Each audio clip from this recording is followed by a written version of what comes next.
자, 어떤 왕의 신하가 있어요. 이 신하의 아들이 죽을 병에 걸렸어요. 아들이 하나밖에 없는 아들이 죽을 병에 걸렸어요.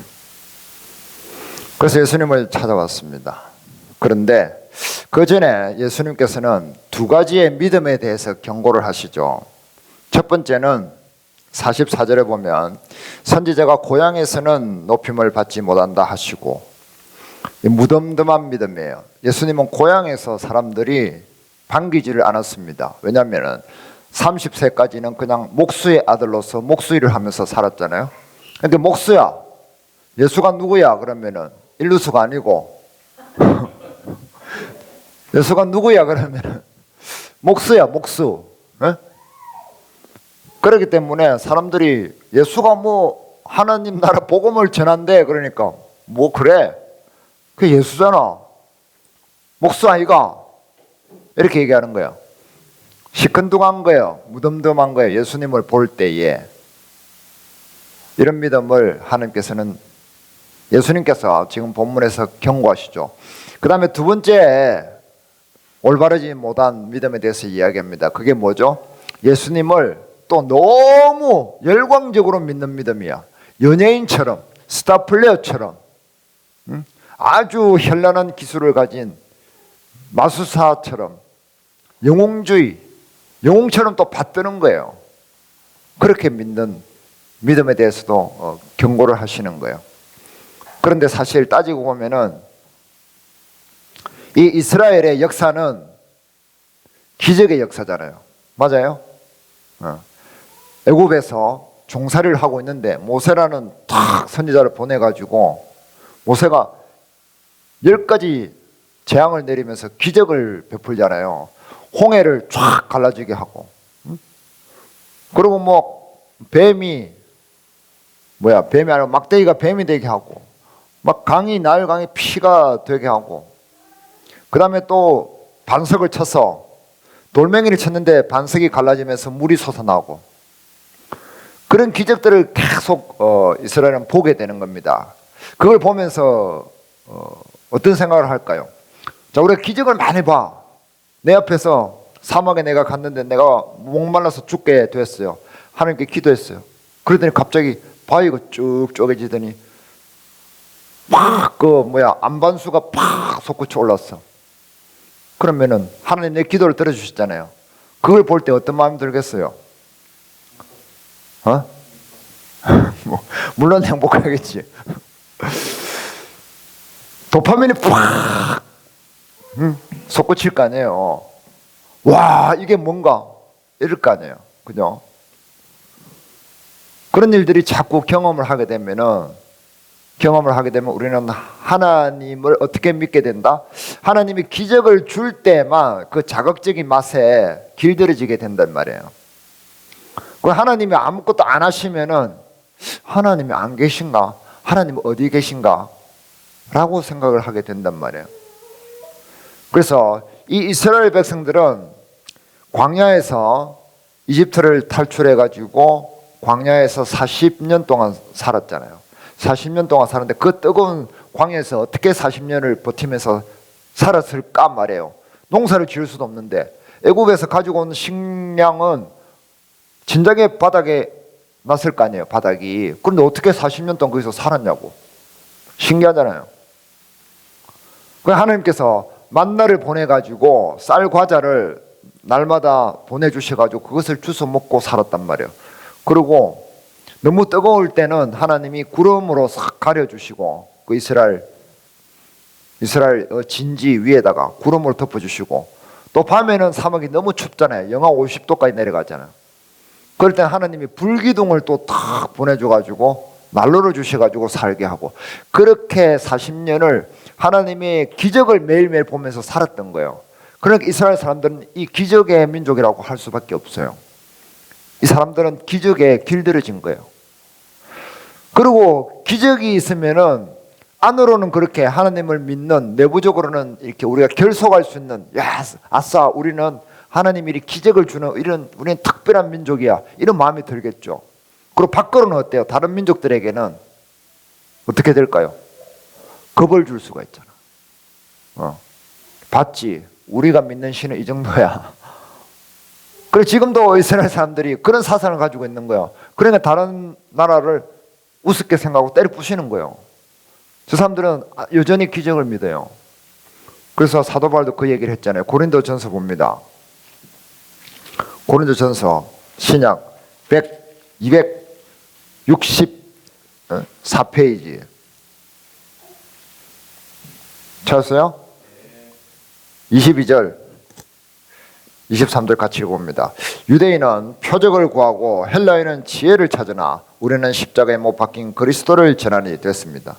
유대인은 이스라엘 사람들은 표적을 구하고 헬라인은 지혜를 찾으나, 헬라인은 알렉산더 대왕 있죠. 그 세운 나라, 그 나라를 대표적으로 얘기하는 거예요.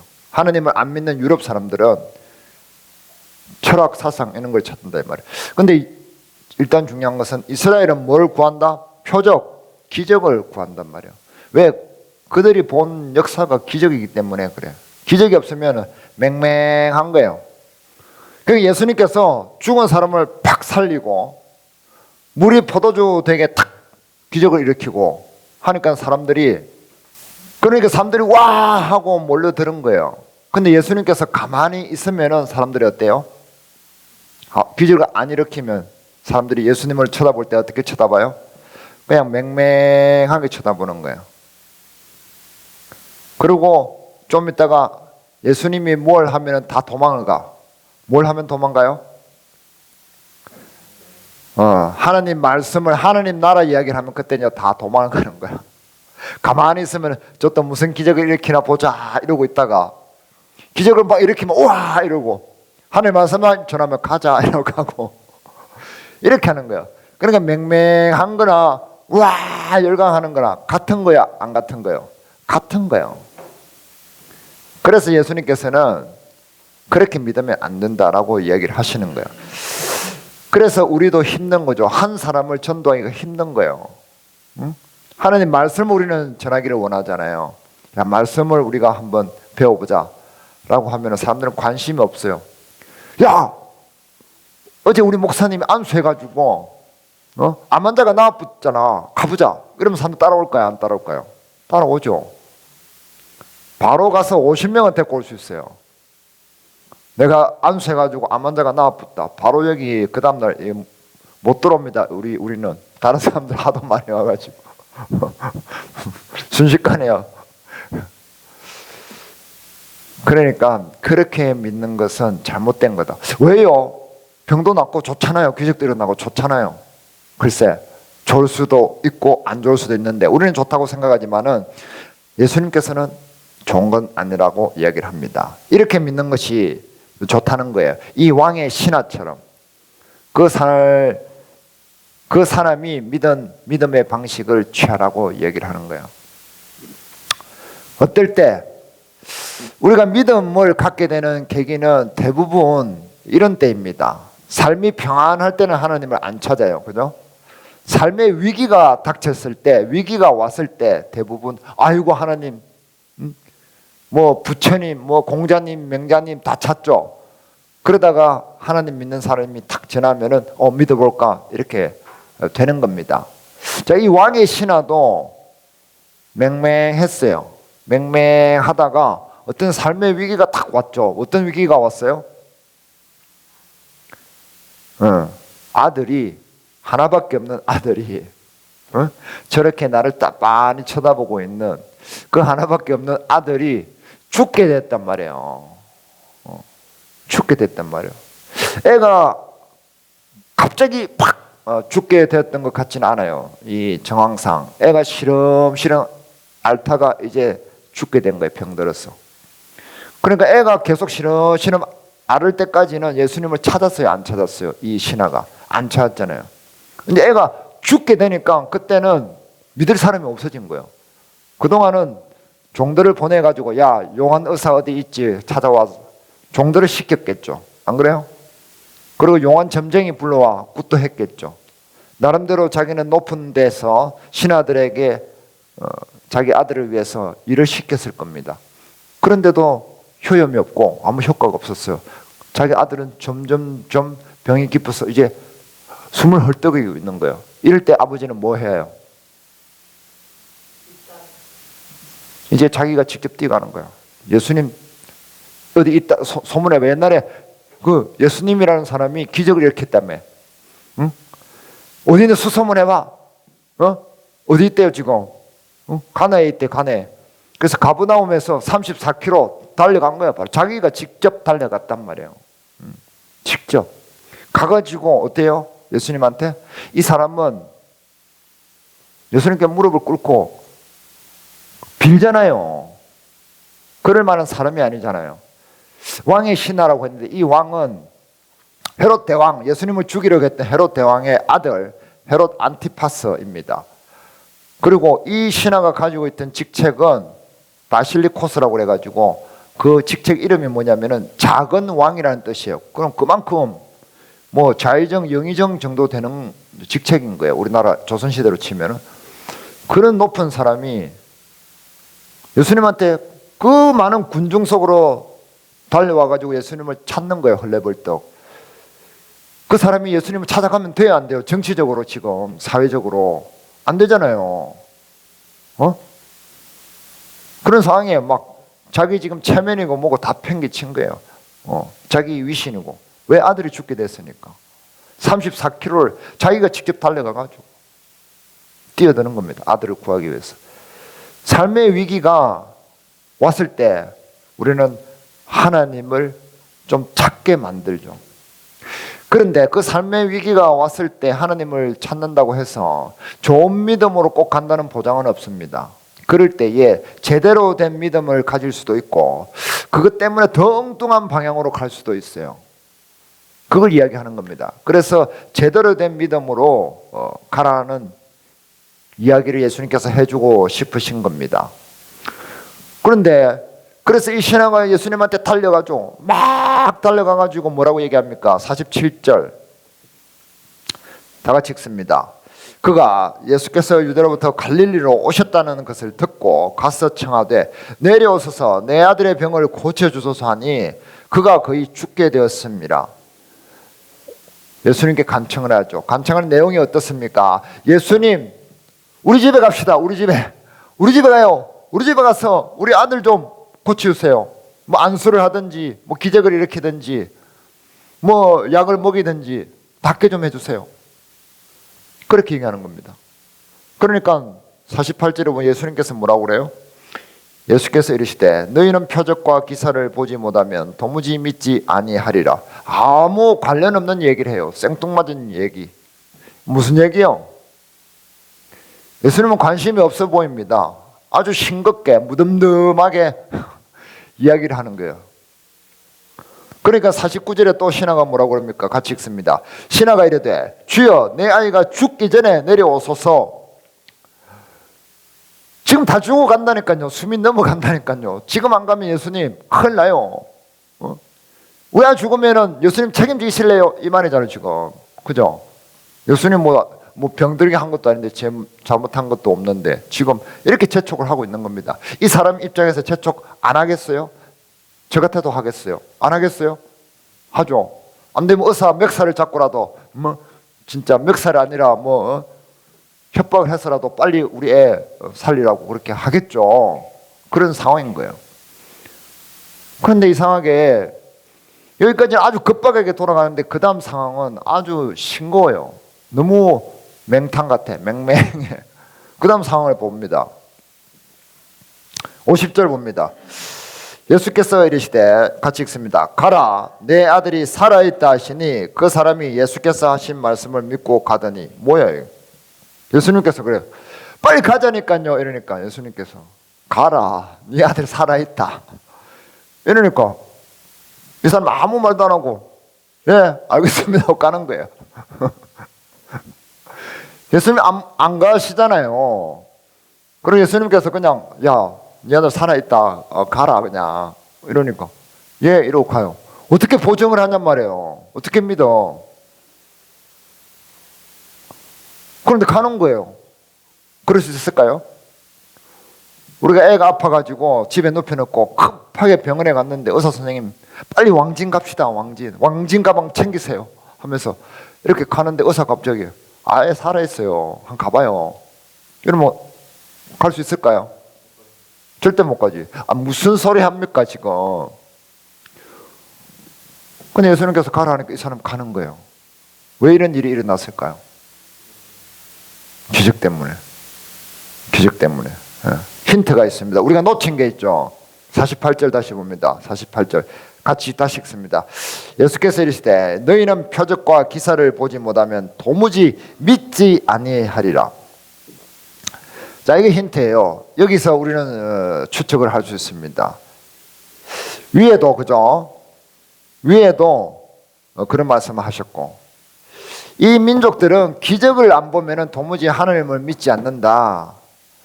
그 말 속에 뭐가 있어요? 제대로 된 믿음이 무엇인지를 말씀을 하셨을 거 아니에요. 그죠? 그 말귀를 이 신하가 알아들은 겁니다. 하나님은 능력은 어디에서 나온다? 말씀에서 나오는 거예요. 처음에 이 세상을 창조할 때 빛이 있으라 하나님이 가라사대, 예수님께서 바다 위를 걸어가시는 것도 말씀의 능력으로 되는 거예요. 파도를 잔잔하게 하라는 것도 예수님께서 잔잔하라 파도를 꾸짖으시니, 병자가 낫는 것도 말씀으로 나아라, 죽은 자가 살아나는 것도 나사로야 나오느라, 다 말씀으로 하시는 거예요. 말씀이 중요한 거예요. 예수님은 무슨 하나님이라고 그랬어요? 요한복음 처음 시작할 때에 제가 예수님은 어떤 하나님이다 이렇게 얘기를 했어요. 어떤 하나님? 말씀의 하나님. 예수님은 말씀의 하나님이에요. 그래서 예수님은 말씀 덩어리예요. 그 말씀 때문에 능력이 나오는 거예요. 기적이 나오는 거란 말이에요. 그러니까 그 말씀을 믿는 것이 뭐다? 믿음이다 이 말이에요. 그 이야기를 하는 겁니다. 기적은 뭐예요? 기적은 항상 있어요? 없어요? 기적은 일어날 때도 있고 안 일어날 때도 있어요. 예수님은 기적을 좋아하셨을까 안 좋아하셨을까요? 자, 마태복음 12장 다 같이 읽습니다. 크게 시작.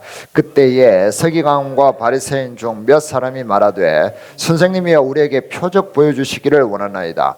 예수께서 대답하여 이르시되 악하고 엄난한 세대가 표적을 구하나 선지자 요나의 표적밖에는 보일 표적이 없느니라. 예수님은 이 표적의 민족, 표적을 구하는, 기적을 구하는 이 이스라엘 백성들을 항상 경계하시고 꾸짖었습니다. 왜요? 우리가 이런 거예요. 자, 사람이 서로 사랑하는 사이를 어떻게 증명할 수 있어요? 우리 환순 형제를, 영진 자매가 사랑하는 것을 어떻게 증명할 수 있어요? 자, 그 사람을 진짜 사랑하는지 사랑하지 않는지는 어디에 달려있다?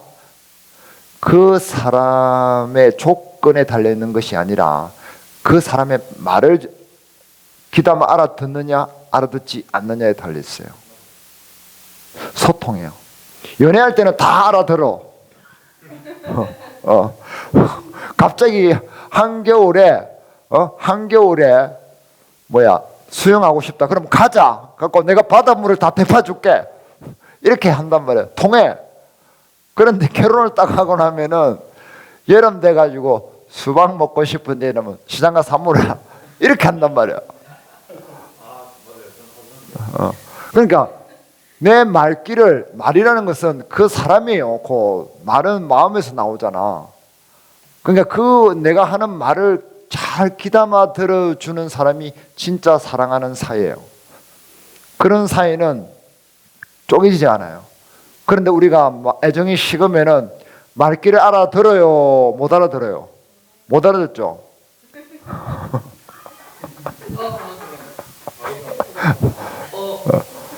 그러니까 그것을 우리는 순간적으로는 그럴 수 있지만은 그래서 교정해 가면서 자꾸 맞춰가면서 이제 그걸 우리가 사랑하는 사이가 깊어지는 거예요. 그래서 시간이 필요한 거예요.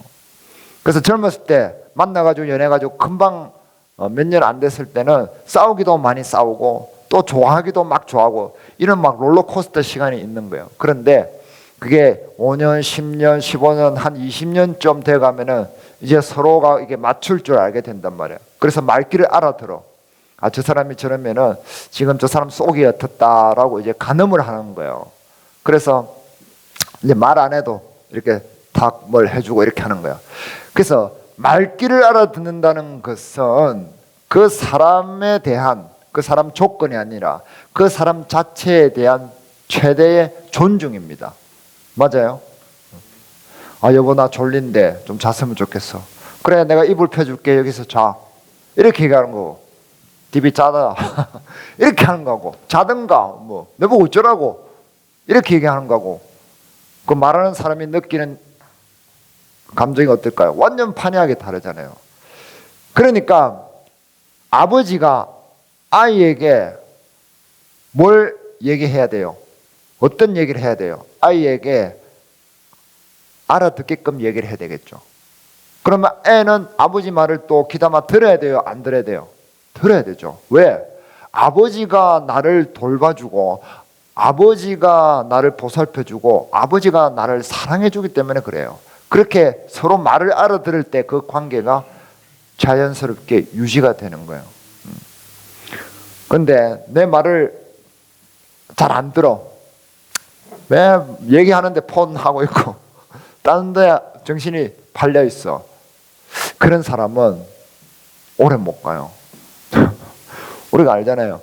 그럼 내가 또 막 우리가 대화를 하는데 내 말을 잘 안 듣고 또는 그 사람이 얘기하는데 나도 듣기가 막 힘들어. 힘들 때 있잖아요. 그럴 때 뭐라고 그럽니까? 우리 감정노동한다고 그러잖아요. 그러면은 부담스러워요? 안 부담스러워요? 부담스럽잖아요. 결국에는 그런 시간이 길어지는데도 불구하고 그게 극복이 안 되면은 참 불편한 관계로 살 수밖에 없단 말이에요. 그래서 돌아가면은 이 신화의 믿음은 무엇이냐면은 예수님의 그 말씀의 의도를 제대로 귀담아 알아들은 겁니다. 그 말씀의 하나님이신 예수님을 제대로 존중해주고 대접을 해준 거예요. 그래서 예수님께서 그 말씀 속에서 다 기적이 나왔는데 그 기적만 보고 좋아하면은 무슨 의미가 있느냐고. 예수님을 좋아해야 되는 거잖아요. 메시가 축구를 좋아하니까, 축구를 잘하니까 사람들이 메시를 막 좋아하잖아요. 그럼 메시가 다리를 다쳐서 축구 못하면 그 사람 좋아할까요? 안 좋아할까요? 이제 메시가 어디 있는지 관심도 없겠죠. 관심 끈단 말이에요. 그렇게 되는 거예요. 그 메시를 좋아한 게 아니잖아. 메시가 잘하는 축구를 좋아한 거지. 그죠? 아이돌 좋아하잖아, 아이돌. 우리가 아이돌을 왜 좋아해요? 예쁘고 아주 이렇게 애들이 깜찍하고 또 노래 잘하고 춤도 잘하고 뭔가 내 구미를 맞춰주니까 좋아하는 거잖아요. 노래도 못하고 이제 목소리 성대 결절에 와가지고 노래도 못하고 애가 꾸미지도 않고 내 마음에도 안 드는 행동을 하면 좋아해요? 안 좋아해요? 안 좋아하잖아요. 그렇게 된단 말이에요. 그래서 예수님 자체를 좋아하는 것이, 사랑하는 것이, 예수님 자체를 주인으로 모시는 것이 무엇이다? 예수님의 말씀을 내가 귀담아 알아듣는 것이, 그 말씀을 믿고 내가 순종하는 것이, 그것이 최고의 예수님을 높이는 그런 믿음이 된다는 거죠. 그렇기 때문에 예수님께서 이렇게 이야기를 해 주신 겁니다. 사실은 50절에 다시 보면은 돌아가서 예수께서 이르시되 가라. 명령어가 먼저 나오잖아요. 내 아들이 살아 있다 하시니 가라. 이 살아 있다라는 말은 지금 병이 나았다라는 그런 단순한 의미가 아니고요. 죽음에서 회복되어서 계속 살아 있을 것이다라는 현재형입니다. 현재형. 이게 뭘 얘기합니까? 부활을 얘기하는 거예요. 부활의 생명을 얘기하는 겁니다. 회복되어 있는 생명. 예수님 안에는 죽어도 사람이 다시 살아나는 그 부활의 생명이 있는 거예요. 그게 뭐다? 그게 최고의 기적이다 이 말이에요. 우리는 예수님을 믿는 사람은 부활의 생명의 세계에 들어와 있는 겁니다. 이 기적의 세계에 사실은 살고 있는 겁니다. 그런데 짜지구리하게 더 작다구리한 기적들이 필요하느냐 말이에요. 우리가 살고 있는 이 세계가 기적의 세계예요. 하느님 말씀으로 일어난 그 기적을 우리가 보는 겁니다. 사람이 저 나무 잎사귀 하나를 못 만들잖아요. 저게 기적인 거예요. 사람이 이 인간의 세포 하나, 세포가 죽으면 때가 되잖아요. 이 세포가 하나를 사람이 못 만들잖아요. 이 세포가 60조 개의 세포가 만들어진 내 몸, 이게 기적이잖아요. 이 기적의 세계에 우리가 살고 있는 거예요. 그런데 사람들은 이 기적의 세계 밖에서 살고 있잖아요. 밖에서 사는 이게 뭐다? 이게 진짜 삶의 위기인 거예요. 병이 온 게 위기가 아니라 하나님의 세계, 이 밖에 있는 사람들이 정말 지옥 갈 수밖에 없는 그런 위기 속에 있는 사람들인 거예요. 이 좋은 것을 보고 아무런 감정이 없고 맹맹하고 한 게 그게 바로 위기란 말이에요. 사람들과 싸우고 편가르게 하고 내 마음에 안 드는 사람은 용납을 할 수 없고 사랑하는 가족과도 아웅다웅하고 서로 시기하고 질투하고 불편해하고 인상 쓰고 이게 더 기적인 거예요. 안 그래요?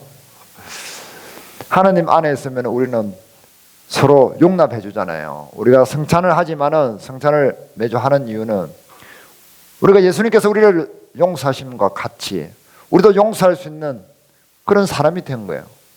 그게 기적 아니에요? 좋은 기적. 사람들이 할 수 없는 인상 쓰고 다니는, 제가 주부에도 마음 풍경에 적어놨지만은 사람들이 처음 이렇게 B라는 도시에 갔는데 실명을 걸어나이가 사람들 다 이렇게 인상 쓰고 다니는데 일본에서 온 그 여행객들은 그 캐리어를 끙끙 끌고 가면서도 막 들고 가지고 웃으면서 막 이렇게 뭐하다시와 뭐니 어때니 혼모까 뭐 하면서 이러면서 막 즐거워서 다니더라고. 그 짐을 막 끙끙. 우리나라 사람들은 이거 폰 하나 들고 다니면서 이게 위기예요. 위기. 좋은 것을 보지 못하는 이게 위기란 말이에요. 좋은 것을 하나님 나라를 보는 이것이 참 기적인 거예요. 그랬을 때에 이 하인은 어떻게 해요? 53절을 봅니다. 53절 다 같이 읽습니다.